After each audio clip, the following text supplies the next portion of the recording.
जय मसीह। सभी को परमेश्वर आप सभी को आशीष दे ना कि हम लोगों ने कल बहुत अच्छी बातें हमने सीखा कि जब परमेश्वर ना हमें लेकर जाएगा, जब हम उसके सामने खड़े होंगे तो परमेश्वर हमारी कुछ चीज़ों का हिसाब लेने वाला है और वो हमारे लिए ज़रूरी है कि हम अपने आप को तैयार रखें ताकि ना उस समय में हमें सोचना ना पड़े, हमें टेंशन ना लेना पड़े, लेकिन हमारा मन, हमारा हृदय तैयार हो कि ना प्रभु परखे तो हम ना उस जैसा चाहता वैसा हम अपने जीवन को प्रकट कर सकें। तो क्यों ना हम प्रार्थना करें। फिर हम लोग ना 6 पॉइंट और बाकी है। कल हमने 6 पॉइंट बताया, 6 पॉइंट और बाकी है और 5 ऐसे पुरस्कार ना हम लोग फटाफट जाएंगे। आइए हम लोग प्रार्थना करते हैं। प्रिय परमेश्वर, प्रभु यीशु, हम धन्यवाद देते हैं, सारा आदर सारा महिमा आपको देते हैं आज के इस दिन के लिए। प्रभु जी, आप महान परमेश्वर हो, अद्भुत परमेश्वर हो और हर दिन परमेश्वर अद्भुत काम करते हो और हम विश्वास करते हैं प्रभु जी, आज के दिन भी और आने वाले दिनों में भी प्रभु जी आप अद्भुत ही काम करोगे प्रभु यीशु के नाम से। आमीन आमीन ना। जय मसीह सभी को। आज हम लोग बात करेंगे, हमने 6 चीज़ें बताया था और आखिरी में हमने बताया हमने अपना समय किस तरह से बिताया, उसके बारे में बातचीत बताया था कल। आज हम लोग देखेंगे किस तरह से हमने दौड़ दौड़ा है, यानी किस तरह से हमने दौड़ा, किस तरह से हम परमेश्वर के पीछे चला है, जिसके लिए परमेश्वर ने हमें चुना है, जिसके लिए परमेश्वर ने। पहला कुरिन्थियों के 9:24 कहता है कि हम जानते हैं कि जिस दौड़ में दौड़ रहे हैं इस तरह से दौड़ें कि हम इस क्या करें, इनाम पा सकें ना। बोलते कि अगर एक आदमी जब दौड़ता है, हम देखते हैं रेसलिंग होता है तो बोलते हैं बहुत सारे लोग भाग लेते हैं, तो हर एक व्यक्ति जब दौड़ता है इस सोच से दौड़ता है कि मुझे इनाम मिले और मिलता है। फिलिपियों के 2:16 में और पौलुस लिख रहा है कि मैं उस दिन के लिए आनंदित हूँ कि अपने दौड़ व्यर्थ में नहीं दौड़ा। मैं उस दिन के लिए आनंदित हूँ क्योंकि मैंने जो दौड़ दौड़ा हूँ वो व्यर्थ में मैंने नहीं दौड़ा है ना, व्यर्थ में मैंने नहीं। जब उद्धार में आए तो परमेश्वर ने एक बुलाहट रखी। जब हम और आप उद्धार में आए तो परमेश्वर ने एक बुलाहट दिया और चुना। उस बुलाहट को पूरा किया। आप क्या उस बुलाहट को आपने पूरा किया? तुम्हें किस बुलाहट से बुलाया गया? क्या हम उस बुलाहट को जानते हैं? बल्कि वो हमारे लिए बहुत ज़रूरी है। कभी हम बोल सकते हैं मैं तो नहीं जानता पास्टर कि परमेश्वर ने मुझे किस लिए बुलाया है ना, मैं तो नहीं जानता पास्टर मुझे परमेश्वर ने किस लिए बुलाया है। और उस बुलाहट को जानना है, हमें बहुत ज़रूरी है कि हम जानें कि परमेश्वर हमारे जीवन के लिए आपकी बुलाहट क्या है। बहुत ही महत्वपूर्ण है ना, बहुत महत्वपूर्ण है कि हम जानें। उस बुलाहट से दूर नहीं जा सकते ना, जिस बुलाहट से परमेश्वर बुलाया हम उस बुलाहट से दूर नहीं जा सकते। बोलते जब मूसा ना उस रेगिस्तान में, बोलते परमेश्वर ने जलती झाड़ियों में उसे बुलाया और परमेश्वर ने जब उससे बुलाया, उसे बोला कि जा ना, मैं तेरा परमेश्वर, तू जा मिस्र के पास और हमारे लोगों को लेकर। तो बोला कि मैं तेरे काम कैसे कर सकता हूँ, मैं तो बोलना भी नहीं जानता हूँ ना, मैं तो बोलना जानता। आप सोच लो, अगर परमेश्वर ने अगर बुलाया है तो परमेश्वर ही है जो हमें अपनी इच्छा अनुसार हमें तैयार करता है और हमें उपयोग भी करता है ना, अपनी इच्छा अनुसार तैयार भी करता है और उपयोग भी करता है। आपके जीवन में बुलाहट है। जब परमेश्वर ने जलती झाड़ी में दर्शन देकर बुलाया मूसा को, तो उससे कहा यह पवित्र स्थान है, अपने जूते क्या कर, उतार दे, निकाल दे ना, यह पवित्र स्थान है। लेकिन न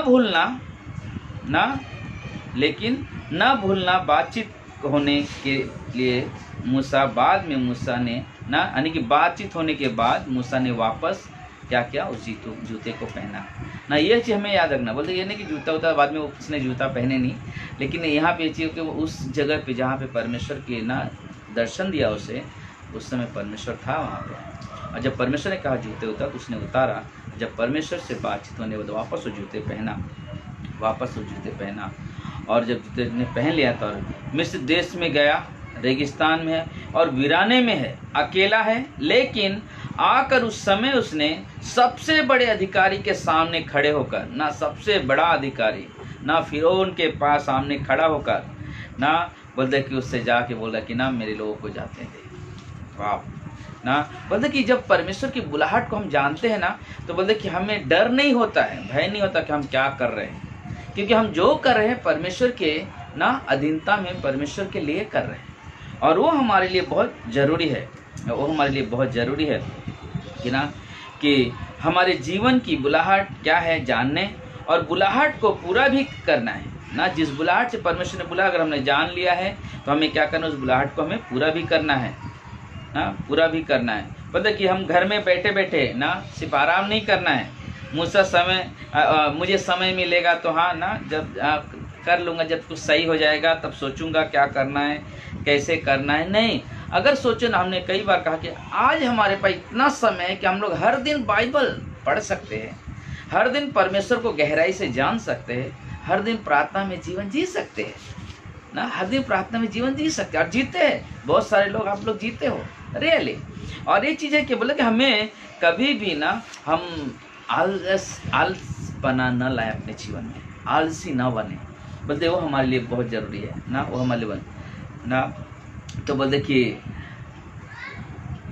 जब मैं परमेश्वर की बुलाहट को जानता हूँ तो हम परमेश्वर के ना उस बुलाहट को पूरा करने के लिए अपने कदम को आगे भी बढ़ाता हूँ ना। तो बोलते इन बातों में ना दिलचस्पी नहीं है कि हमें जानना है कि हमारी बुलाहट क्या है ना। बहुत सारे लोग ना इस तरह से जीते हैं, अरे नहीं मुझे क्या ना, अरे चल रहा है, जब तक चल रहा है ठीक है ना, जल्दी से आ जाए परमेश्वर, छुटकारा मिले ना, जल्दी से आ जाए, सब काम हो जाए ख़त्म ना, जल्दी छुटकारा मिले चीज़ का। नहीं, बोलते कि ना, क्योंकि हमें प्रभु को लेखा देना है।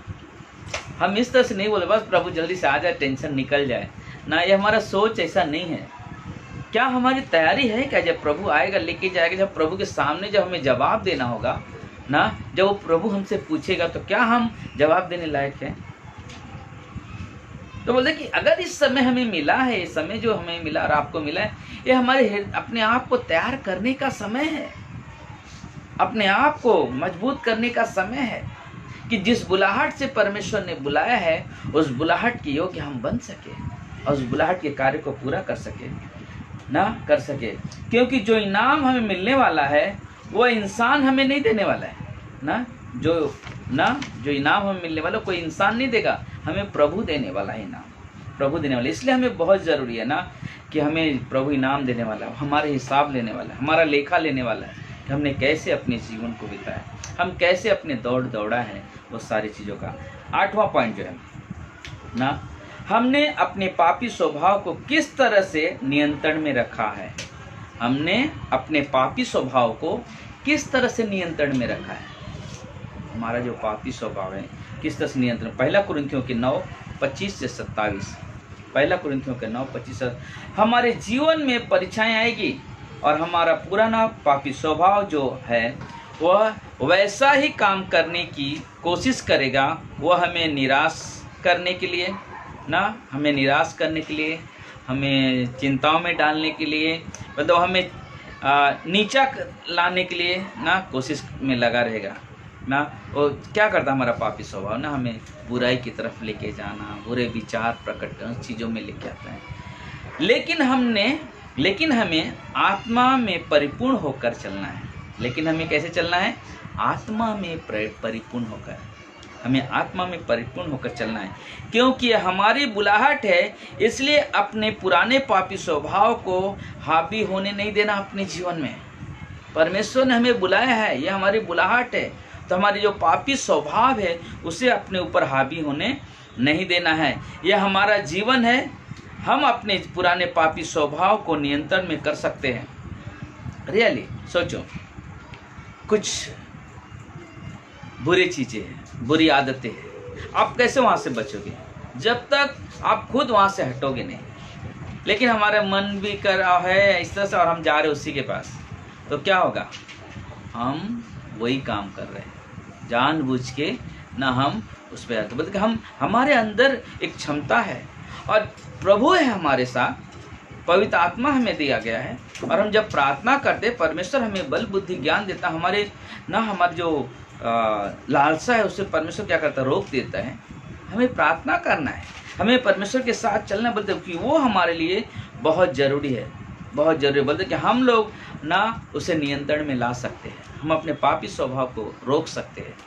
और ये सच्चाई है, सच्चाई। हमने एक बार मालूम बहुत साल पहले एक कहा, मेरी खुद की गवाही बताया था ना। तो बोलते कि जब मैं यहाँ से एक बार गाँव गया था, बहुत साल, जब मेरी शादी भी नहीं हुई थी, बहुत साल पहले की बात है।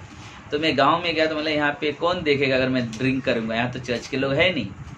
तो मैंने वाइन शॉप पे गया, खड़ा हो गया और मैंने पॉकेट में से ना पर्स निकाला और मैं लेने जा रहा था। तब तक आवाज़ें आई, कोई नहीं देख रहा है लेकिन परमेश्वर देख रहा है। और वहाँ पे मैं रियली बताता हूँ, वहाँ पे मैं बहुत ही ना एकदम अलग सा महसूस का। तुरंत मेरा पैर पीछे आया, तुरंत हमारा पैर, क्योंकि जब हम परमेश्वर के साथ चलते हैं, परमेश्वर हमारे मार्गदर्शन करता है। परमेश्वर हमें ना ताकत देता है, परमेश्वर हमें बल बुद्धि देता है कि हम अपने जीवन को ना पापी स्वभाव को हम नियंत्रण में ला सके। बोलते कि वो हमारे लिए बहुत जरूरी, क्योंकि परमेश्वर की पवित्र आत्मा हमें दी गई है ना, परमेश्वर की पवित्र आत्मा दी गई, वो हमें ना सिखाता है हमें कैसे क्या करना, वो हमारी मार्गदर्शन करता है। 9वां चीज, क्या तुमने प्राणों को जीता है ना, क्या तुमने प्राणों को जीता है? क्या किसी को उद्धार में लेकर आया है? कोई आदमी है कि जिसे आपने उद्धार का संदेश सुनाया और वो विश्वास में आया? किसी खाली वो चर्च के लोग इनसे बात उनको मिला, अरे वो विश्वासी मिला तो हमने बहुत बात किया, मजा आया बहुत। ठीक है, खुश है वो विश्वासी, हमें आनंद होना चाहिए, खुश होना चाहिए ना। रियली ये खुशी की बात है कोई विश्वास मिला। लेकिन क्या हमने कोई जिसने प्रभु को नहीं जाना, हम उसको जाके कहा कि यीशु मसीह आपसे प्रेम करता है? और जब उसने सवाल पूछा कौन यीशु मसीह, तो हमने क्या किया, यीशु मसीह का पूरा संदेश उसे सुनाया और उसने विश्वास किया कि यीशु ही परमेश्वर और कोई नहीं, और उद्धार की प्रार्थना करता है। बोला कि क्या हमने ना, बोला 9वां जो है, क्या तुमने प्राणों को जीता है? नीति वचन 11:30 में लिखा हुआ है, बुद्धिमान है वह व्यक्ति जो प्राणों को जीतता है ना। डैनियल के 12:3 में कहते हैं वो चलेंगे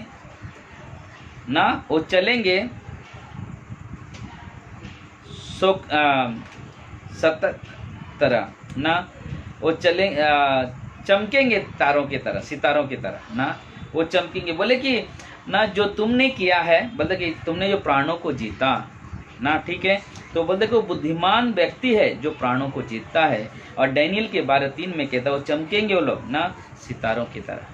रियली सच्चाई है। जो लोगों को अधर्म को धर्म से जोड़े, जो लोग अधर्म को धर्म से जोड़े ना, अधर्मी इंसान है, वो परमेश्वर को जाना धर्म से जुड़ गया। मतलब क्या सच में यीशु मसीह से दिए गए सामर्थ को इस्तेमाल किया? क्या यीशु मसीह के दिए सामर्थ को इस्तेमाल किया और लोगों को उद्धार में लाया?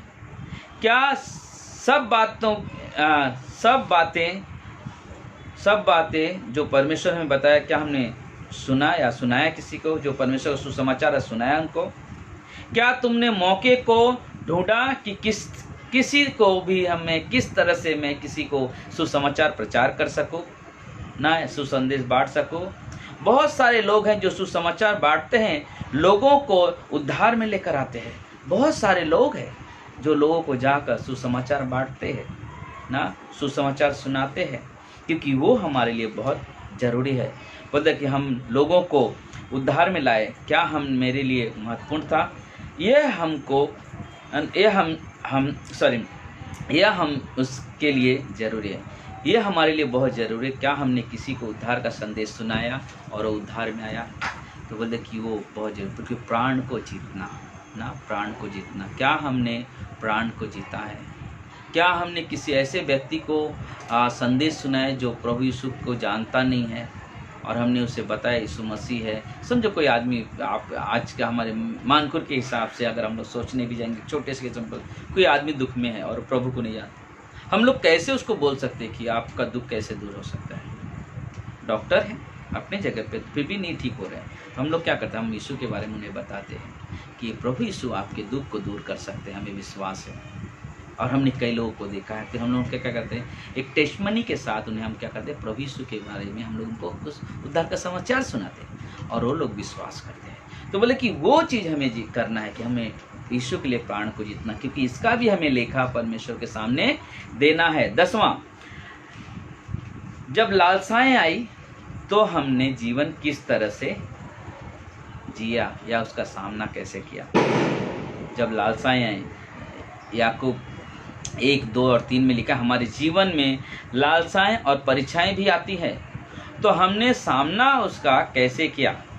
क्या हम इन समय में लालसाओं में गिर गए? क्या शैतान जीत गया ना? क्या शैतान जीत गया? या कि हम जान गए कि हम इस लालसा में परमेश्वर से दूर ले जा रही है, या हम जान गए कि ये जो लालसा हमें परमेश्वर से दूर लेके जा रही है। मतलब जब लालसाएं आती है, या तो हम उसमें गिर जाएं, या तो हम कहें शैतान तू जीत गया, या तो हम एक चीज़ कह सकते हैं ना, एक चीज़ हम लोग कह सकते जो हमने पढ़ा, मतलब कि ना ये जो लालसाएं हैं मुझे परमेश्वर से दूर लेके जाने वाली, हम इससे बचेंगे, हम इसकी तरफ ध्यान नहीं देंगे, क्योंकि यह हमें परमेश्वर से दूर लेके जा रही है। तो उसकी क्या करने वाले, हमें अपने आप को नियंत्रण रखना है ना।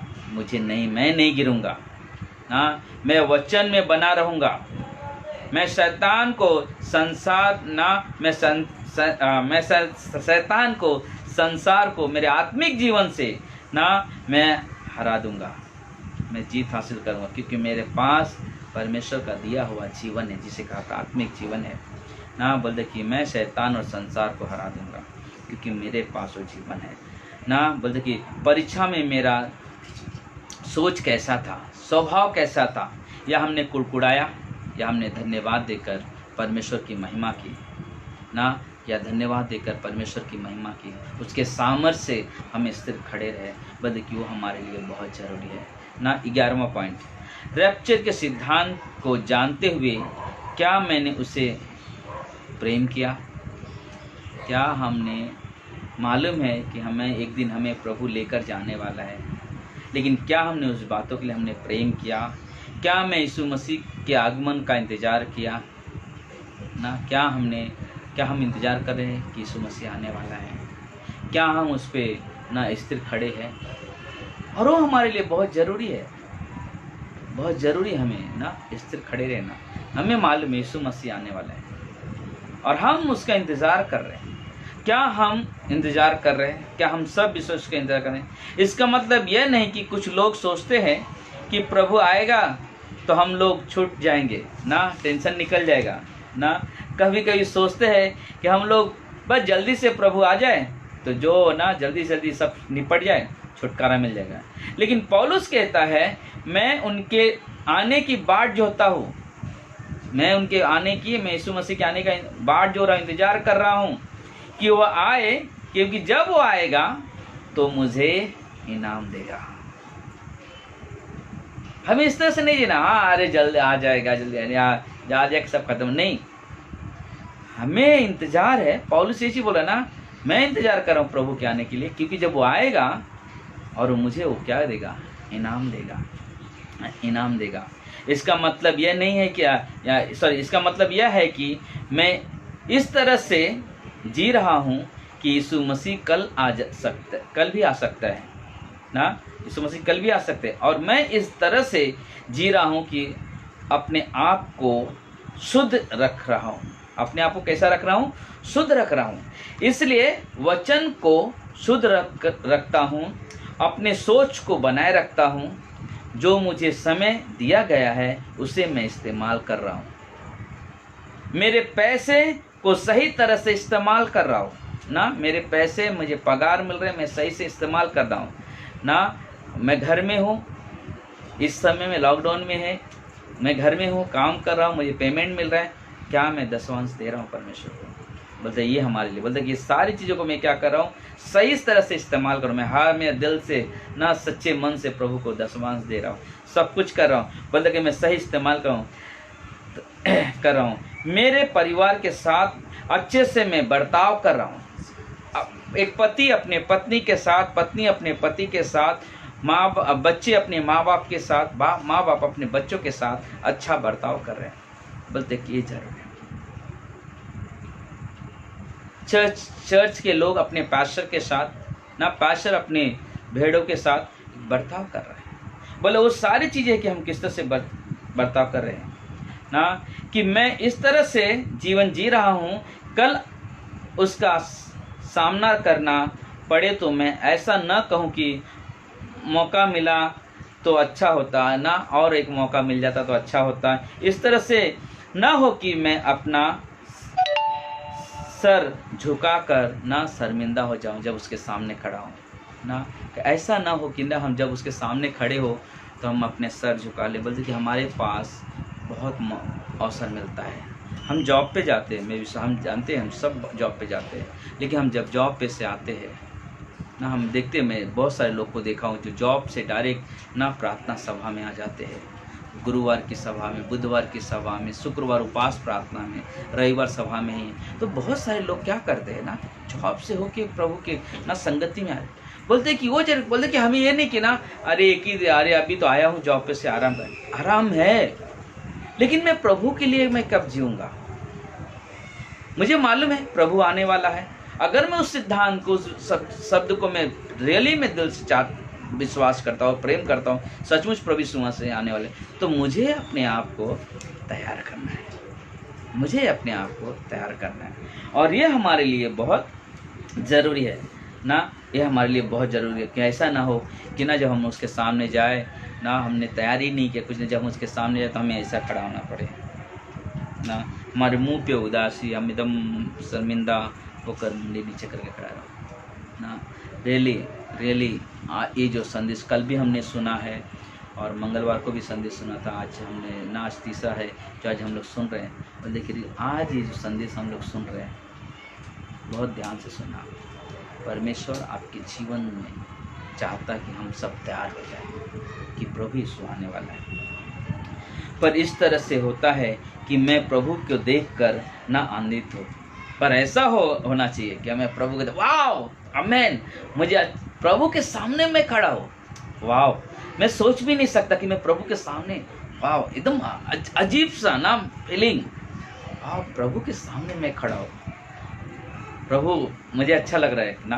और जब प्रभु पूछ रहे थे, हाँ प्रभु मैं इस तरह से चला हो सकता है कुछ चीज़ें माइनस भी होंगे, लेकिन एक चीज़ है, क्या हमने कोशिश किया?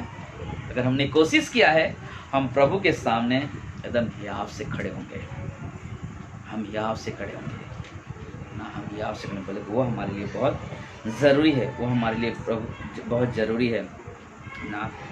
मैंने मसीह जीवन जिया है कि प्रभु की महिमा हो और उसका राज आए, और इसलिए कि मैं इंतज़ार कर रहा हूँ कि उससे राज्य में उसके साथ रहूँ। मतलब कि वो हमारे लिए बहुत जरूरी। कई लोग सोचते हैं रैप्चर अभी नहीं होगा, प्रभु अभी इंतज़ार करो, अभी समय है ना, शादी करना है, अरे तो अभी जब आएगा तब देगा, पहले शादी कर लें, बच्चा पैदा करना है ना, अभी समय है, घर बनाना है, अभी समय है, थोड़ा धन दौलत इकट्ठा कर लेना है ना। मतलब कि ये चीज़ है, बिजनेस बढ़ाना है ना, हमें बहुत बड़ा आदमी बनना है, मेरा कौन है जो मुझे संभालेगा, मुझे ही सब कुछ करना है। अरे ठीक है, प्रभु कहता है ना मैं आ रहा हूँ, प्रभु कहता है मैं आ रहा हूँ, हम क्या करेंगे? रूप परमेश्वर हैं, रूप परमेश्वर अभी ना, बोलते कि कैसे हम लोग कैसे सोच सकते हैं? नहीं, प्रभु का समय निकट है, प्रभु आने वाला है, बोले कोई उसे रोक नहीं सकता है ना। क्या मैंने इसके इंतजार में जिया? प्रभु तू आ रहा है, तू आने वाला है, इंतज़ार करो, बोले वो हमारे लिए बहुत ज़रूरी। मेरा कहने का मतलब ये नहीं है कि अपने जीवन की योजना मत बनाओ ना। हमारा कहने का मतलब ये नहीं कि आप शादी मत करो या बिजनेस मत करो, नौकरी मत करो, घर परिवार मत देखो, घर मत बनाओ, धन इकट्ठा नहीं, मुझे ये नहीं, अच्छी बात है, क्योंकि अगर हम इस संसार में जी रहे तो पैसा है, जब भी तो हमारा पेट भरेगा, जब भी तो हम घर को संभाल सकते हैं वो अपने। लेकिन हमें उसके साथ साथ मुझे प्रभु के लिए कैसे मैं जीऊँ, वो भी तो हमारे लिए है, वो भी तो हमारे लिए है। बोलते कि वो हमें सोचना है, वो हमें सोचना है।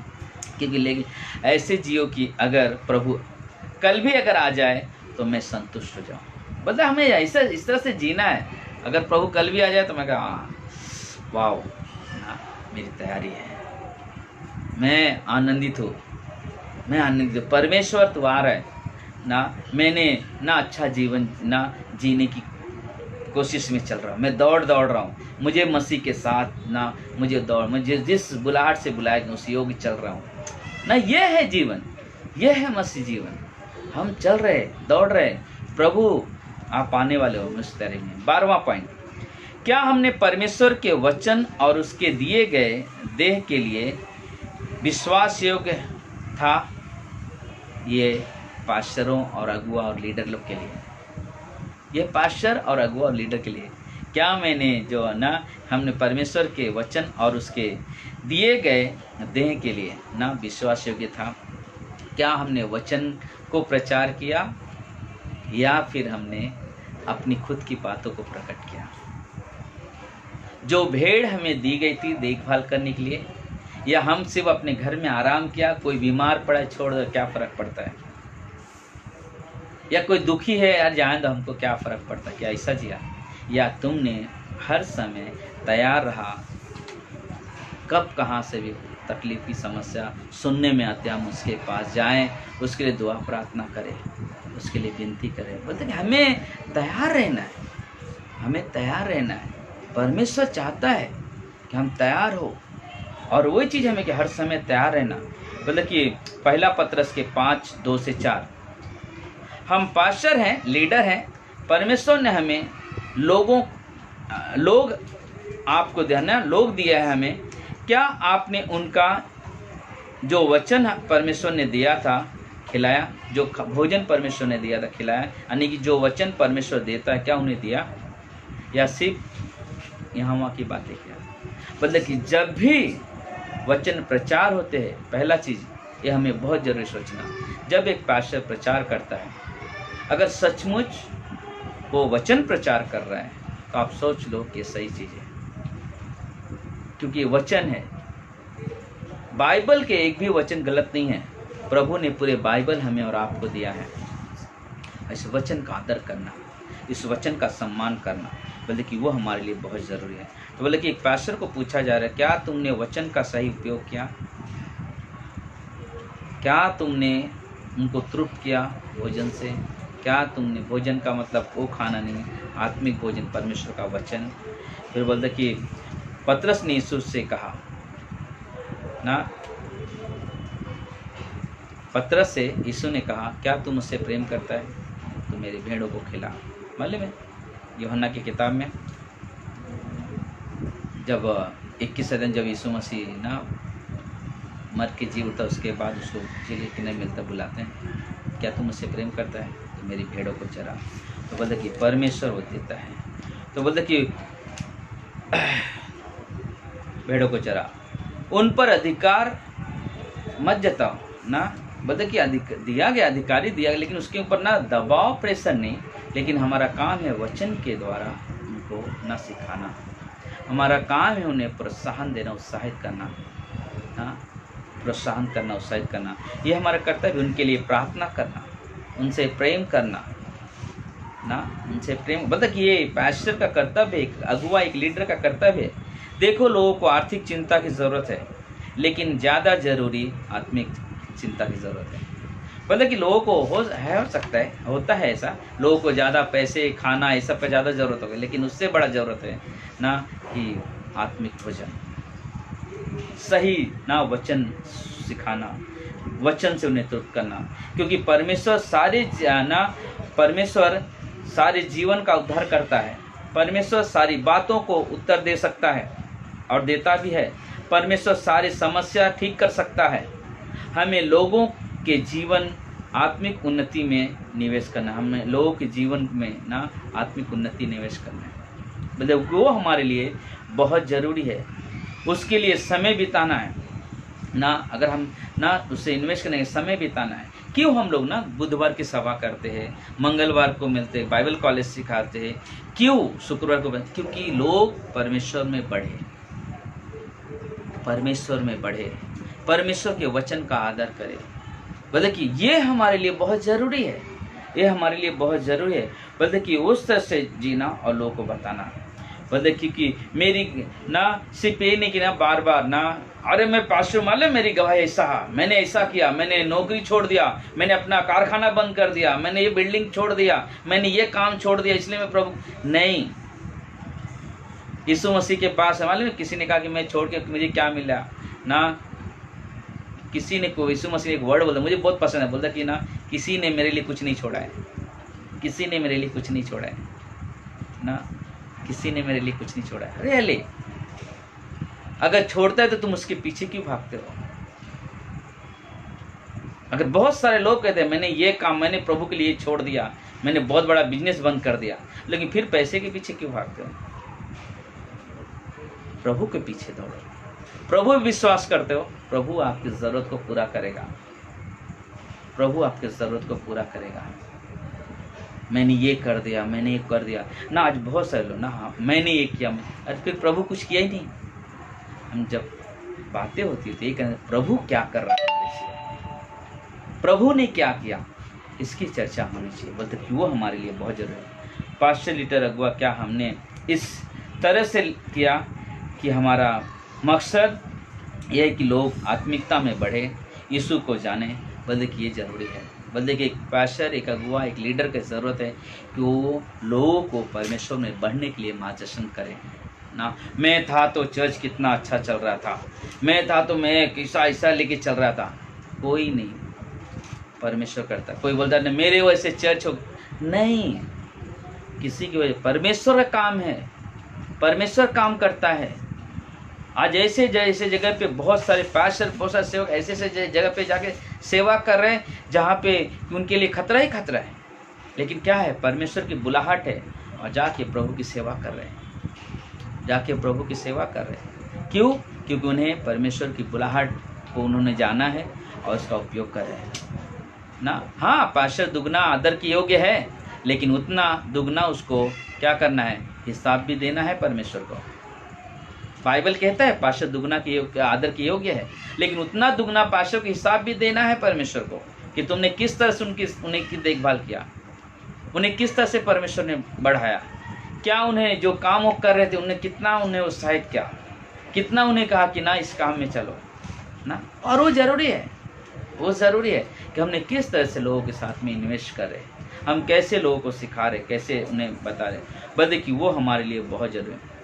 कितने लोग हैं कलीसिया में, फ़र्क नहीं पड़ता है ना, कितने लोग हैं ना, जरूरी नहीं कि ना इतना सारा लोग है तब हम अच्छी बातें करेंगे ना। अगर हमारे पास 2 ही लोग क्यों ना हो, 100 लोग ही क्यों ना हो, 1000 लोग ही क्यों ना हो, लेकिन हमारा जो सोच है परमेश्वर के वचन के आधार पे हो, और वो हमारे लिए बहुत ज़रूरी है, वो हमारे लिए बहुत ज़रूरी है। इसलिए यीशु ने कहा कि तुम मुझसे प्रेम करते हो तो मेरे भेड़ों को चरा। यीशु मसीह, पतरस को पूछा यीशु मसीह तुम इससे प्रेम करता है? उसने बोला हाँ प्रभु। बोला मेरे भेड़ों को चरा, मेरे भेड़ों को खिला। क्यों? क्योंकि भेड़ों को चरा का मतलब क्या था, उसे संभाल, खिला का मतलब कि उसे वचन दे, और वो ज़रूरी हमें कि हम उस तरह से उनकी ना देखभाल करना। सिर्फ चरवाहे बनने के लिए हृदय के पीछे जिस तरह से वह कहता है ना, बस एक चरवाहा बनने के लिए हमें क्या करना पड़ेगा ना, यीशु मसीह के इस तरह से काम कर रहा है, बोले वो ज़रूरी है।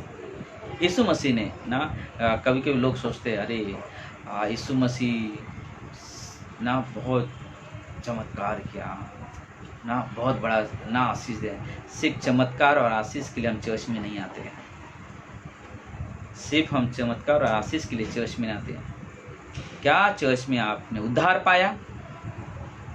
उद्धार अगर पाया तो आपको परमेश्वर ने एक वरदान भी दिया है। अगर वरदान दिया है तो आप उसके स्वभाव को, जैसे हमने कहा एक लालसा की स्वभाव है ना, हमारा जीवन जैसे हम जीते हैं, जब हमने कमाया तो हमने क्या ईमानदारी से दसवांश दिया, जब हमने परमेश्वर के, क्योंकि ये सब चीज़ का परमेश्वर लेखा लेने वाला है, इन सब चीज़ों का परमेश्वर लेखा लेने वाला है। तुमने किस तरह से एक विश्वासी अपने परिवार में अपने पति ने अपने पत्नी के साथ कैसा व्यवहार किया, इसका भी लेखा देना है। पत्नी ने अपने पति के साथ कैसा व्यवहार किया, इसका भी लेखा देना है। बच्चे ने अपने माँ बाप के साथ कैसा व्यवहार किया, इसका भी लेखा देना है माँ बाप ने अपने बच्चों के साथ कैसा व्यवहार किया, उसका भी लेखा देना है। या तुम्हें जब पैसा मिला, पगार मिला, क्या ऐसे कैसा भी खर्चा करके चलेगा? नहीं। क्या तुमने ईमानदारी से परमेश्वर को दशमांश दिया? हाँ, सही है कि हमारा परिवार में परिवार, लेकिन क्या परमेश्वर को नहीं जरूरी है? परमेश्वर ही हमें ये मदद करता है। जब हमारे पास काम नहीं होते हैं, हमारे पास नौकरी नहीं होती है, जब कोई ऐसी घड़ी है, परमेश्वर आज मेरे पास ये चीज़ कैसे होगा पूरा, तो हम लोग परमेश्वर से प्रार्थना करते हैं। तो क्या परमेश्वर सुनते नहीं है? सुनते हैं ना, सुनते हैं। आखिरी में 5 पॉइंट कदम, क्या इनाम मिलेंगे करते, खत्म हो गया। पहला, हमें मुकुट मिलेगा, मुकुट मिलने वाला है। पहला बोले मुकुट में, मुकुट ये नहीं कि सर पे रखकर ताज, बोले अधिकार मिलेगा। नाश न होने वाला मुकुट, पहला जो मुकुट मिलेगा हमें, नाश न होने वाला। पहला कुरिन्थियों की 9:25 से 27 में, उनके लिए है जिन्होंने पापी स्वभाव के ऊपर जीत हासिल की है ना। बोले जो पापी स्वभाव है उसको मात दे दिया, हरा दिया है, बुरे काम करने नहीं दिया, बुराई की तरफ जाने नहीं दिया, उस स्वभाव को क्या कर दिया, रोक दिया। बोलता उनके लिए ना, बोलते कि नाश न होने वाला मुकुट, ना अविनाशी मुकुट मिलने वाला। दूसरा, आनंद का मुकुट, नीति वचन 11:30 में, डैनियल के 12:3 में, जिन्होंने सुसमाचार प्रचार करने के द्वारा ना उद्धार में लाए, जो लोगों को उद्धार में लेकर आया, उनके लिए। तीसरा, जीवन का मुकुट, जो जीवन की परेशानियों में, परिस्थितियों में किस तरह से जिया, यानी कि जब तकलीफ समस्या आई तो उस समय में हमने कैसे जीवन जिया ना। हम किस पहला याकूब के 1, 2 और 3 में जब पढ़ोगे तो आपको मिल जाएगा। बोले हमने परेशानियों में, तकलीफ़ों में किस तरह से परमेश्वर के साथ हमारा बर्ताव था, किस तरह से हमने उसका सामना किया, वो उसका। चौथा, धार्मिकता का मुकुट, 2 तीमुथी के 4:8, जो बाट जोतते थे ना, धार्मिकता का मुकुट उनके लिए जो परमेश्वर के आने का इंतजार करते, यीशु मसीह के लिए इंतजार कर रहे थे कि जब वो आएगा, और इस तरह से जो जी रहे थे कि उनका जीवन यीशु मसीह को भाए ना। बोलते कि इंतजार कर रहे थे, तो बोलते उनको धार्मिकता का मुकुट मिलेगा, क्योंकि उन्होंने इस तरह से जीवन जी रहा था कि उन्हें ना परमेश्वर आकर कहे कि वाह, ये मेरा विश्वास योग्य दास है, ये विश्वास योग्य मेरी दासी है ना। ये नहीं कि सिर्फ पास्टर, लेकिन बोलते कि हर एक व्यक्ति के लिए परमेश्वर नहीं होता। शायद आप अपने ना कलीसिया में प्रार्थना के एक पात्र हो, आपके लिए भी बहुत बड़ा पुरस्कार है, आपके लिए भी बहुत बड़ा पुरस्कार है। बोलते कि परमेश्वर काम करता। आखिरी, महिमा का मुकुट, विश्वासियों के पास्टरों यानी पासवान को दिया जाएगा ना। महिमा का मुकुट यानी कि पास्टरों को दिया जाएगा। बोलते कि परमेश्वर के कार्य के लिए उन्होंने यीशु मसीह चरवाहे के अनुसार अपनी भेड़ों को चराया, यानी कि उनको वो मुकुट इसलिए दिया जाएगा, महिमा का मुकुट। बोलते क्या उन्होंने एक चरवाहे के जैसा अपने कलीसिया की भेड़ों की देखभाल किया, उन्हें उस तरह से संभाला। बोलते कि ये सारी चीज़ें हैं, इसलिए ना बोलते कि हम लोग जो संदेश सुना, बोलते कि ये हमने, वापस मैं कहता हूँ, ये हमारे डराने के लिए नहीं है, लेकिन ये हमारे जीवन की तैयारी के लिए है, ये हमारे जीवन की तैयारी के लिए। इसलिए बहुत ज़रूरी है ना, इसलिए बहुत ज़रूरी है कि जो बात हमने सुना आज ना, जो बात हमने ना सुना और इसे देखते हुए आ रहे हैं कि हमने 12 ऐसे बातों के बारे में बताया जिसका परमेश्वर लेखा लेने वाला। वापस मैं एक बार रिपीट करता हूँ, जो परमेश्वर है ना, हमारा और आपका लेखन। हमने दूसरे विश्वासियों के साथ कैसा व्यवहार किया, पहला पॉइंट बताया था कि जो लोग दूसरे विश्वासी को, मतलब ये नहीं कि दूसरे कलीसिया के लोग, हम अपने परिवार में जो है लोग या अपने कलीसिया में जो लोग, उनके साथ में हमारा रिलेशन कैसा था, हमारा व्यवहार कैसा था, बोला उनके लिए। दूसरा जो पॉइंट हमने बताया, जो हमारे अधिकारी हैं ना, हमारे पिताजी हमारा अधिकारी है, घर का मुखिया, हमारा पति मुखिया है घर का, हम उनके साथ हमारा व्यवहार कैसा था ना। कलीसिया में हमारे पास्टर है, उसके साथ हमारा व्यवहार कैसा था। तीसरा, परमेश्वर के दिए हुए गुण को ना, परमेश्वर को जो गुण था ना, अगर परमेश्वर ने आपको गुण दिया है कि ना आप लोगों को ना सुसमाचार प्रचार करना या आराधना करना, उस गुण को आपने कैसे इस्तेमाल किया, बोलते कि उसका भी हमें क्या करना है, लेखा देना है। बोला उसको आपने किस तरह से उपयोग किया, बोलते कि वो चीज़ ना। चौथा, हमने अपने पैसे को किस तरह से इस्तेमाल किया, हमें जो हर महीने जो पगार मिलते थे उस पैसे का हमने उपयोग कैसा किया, क्या हमने ईमानदारी था परमेश्वर के साथ, बोला उसके बारे में। पांचवा, यीशु मसीह के दिए गए के सताव जब आया ना, यीशु मसीह के लिए जब यीशु मसीह पे हमने विश्वास किया और जब यीशु मसीह के विश्वास किया तो बहुत सारे सताव आया। पर उस सताव के समय में हमारा स्वभाव कैसा था? हमने अपना समय किस तरह से बिताया? क्या हमने अपने समय को परमेश्वर के लिए दिया, या सिर्फ हमने अपने समय को बस ना परिवार और अपने सांसारिक चीज़ों में ना व्यस्त कर दिया ना, बहुत सारी चीज़ें। सातवां जो बताया, किस तरह से मैंने किस तरह से ना दौड़ा, जो दौड़ में दौड़ा किस तरह से दौड़ा ना। बता आठवां, हमने अपने पापी स्वभाव को ना किस तरह से नियंत्रण में रखा, किस तरह से अपने पापी स्वभाव। क्या तुमने प्राणों को जीता? क्या किसी को उद्धार में लेकर आए? उद्धार में किस तरह से उन्हें उद्धार का संदेश सुनाया? क्या तुमने इसमें हाथ बटाया? 10वां, लालसाएं आए जब ना, उस समय हमने किस तरह से जीवन बिताया? 11वां जो था ना, जब हमें मालूम है यीशु मसीह आने वाला है तो उसके लिए हमने कितना प्रेम था उस शब्द की कि यीशु मसीह आने वाला है, और क्या हमने उस तरह से अपने जीवन को जिया? बता वो चीज़ें। आखिरी जो था, क्या हमने परमेश्वर के वचन को आने की उसके दिए गए ना अनुसार हमने लोगों की अगुवाई की, एक पास्टर के लिए मार्गदर्शन किया? बोलते इन सारी चीज़ों को परमेश्वर, इन 12 चीज़ें उससे अधिक भी हो सकते हैं, लेकिन एक चीज़ ज़रूरी है कि परमेश्वर हमारा लेखा लेने वाला है। हम सब परमेश्वर के सामने खड़े होने वाले हैं। हमने विश्वास में आने के दिन से लेकर के जिस दिन प्रभु यीशु मसीह हमें लेकर जाएगा, उस दिन के सारे कार्यों का लेखा यीशु मसीह लेने वाला है। मैं अभी भी कहता हूँ, एक दोस्त, एक भाई विश्वास में, एक पास्टर होने के नाते मैं आपको कहता हूँ, अभी भी समय है हम अपने जीवन को परमेश्वर के भावने वाला बनाकर आगे लेकर चलें। निराश मत हो, लेकिन अपने आप को परमेश्वर को भावता हुआ समझकर, परमेश्वर को प्रसन्न करने वाला बात समझकर हम अपने जीवन को आज से निर्णय लें कि परमेश्वर, मुझे उस योग्य बनना है।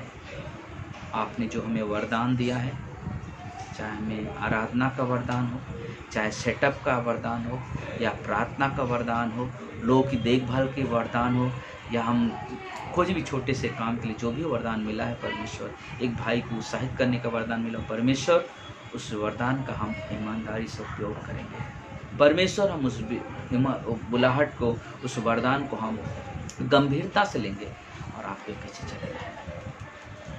क्यों ना हम आज इस समय प्रार्थना करें, क्यों ना हम प्रभु से विनती करें और कहें कि प्रभु आप हमें बुद्धि दो, प्रभु आप हमें ज्ञान दो, ताकि हम 11 मई 2020 से क्यों ना हम आज से अपने जीवन को इस योग्य बनाएं जिससे परमेश्वर आपको महिमा मिल सके।